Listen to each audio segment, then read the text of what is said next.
Friends, let us prepare our hearts as we begin to worship God.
And as they sat and ate, Jesus said, "Verily I say unto you, one of you which eateth with me will betray me."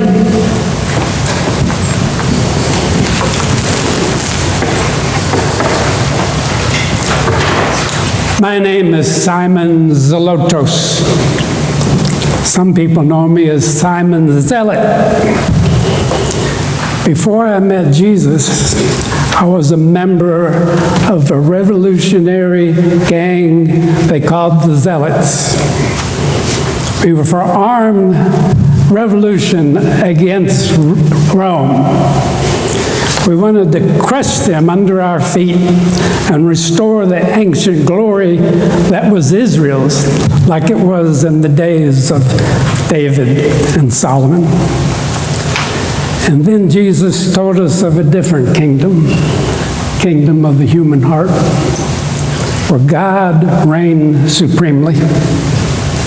When I heard this, I changed my allegiance and I changed my mind. I have now given him my deepest devotion. And if you talk in military parlance, I have totally surrendered to him. I now think his thoughts. I obey as he obeys. I love as he loves. And I serve as he serves. And this surrender has not put me in jail. No. For the first time in my life, I'm free. Amen. I no longer fear Rome. Rome is mighty, but God is almighty. Yes. Now, sadly, our master said there's a spiritual Roman in our midst, one who would use violence when only love can conquer. I wonder who it could be. Look at these guys. I wonder if it's Matthew. He was a tax collector. Or it could be the big fisherman, maybe his brother. Maybe it could be me. After all, I'm the only zealot here. Is it I? Is it I?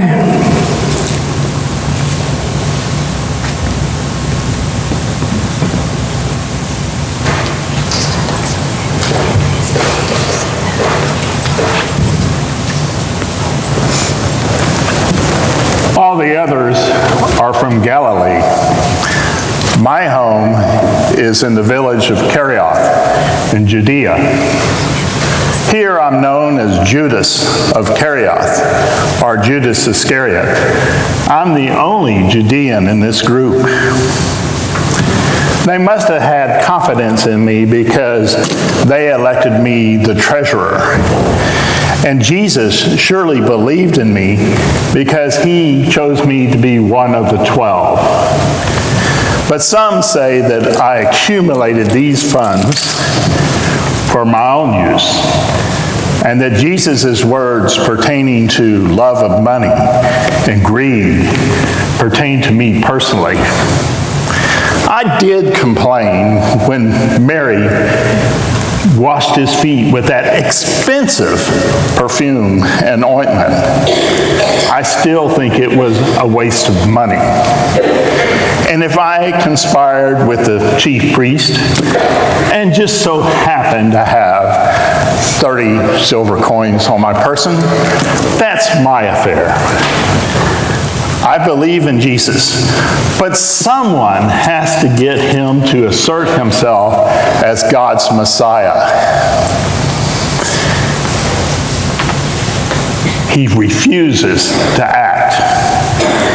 Well, I've done something, and he hints he knows what I've done. He said so when he washed my feet just earlier moments ago. But something has to be done. My soul is not as dark as some may think. Neither is yours as white. What would you do in my place? Wanting him to do something dramatic and spectacular to usher in his kingdom. And what would you do in his shoes? Should I ignore his comment? Or should I, like the others, so piously and self-righteously ask myself, is it I? Is it I?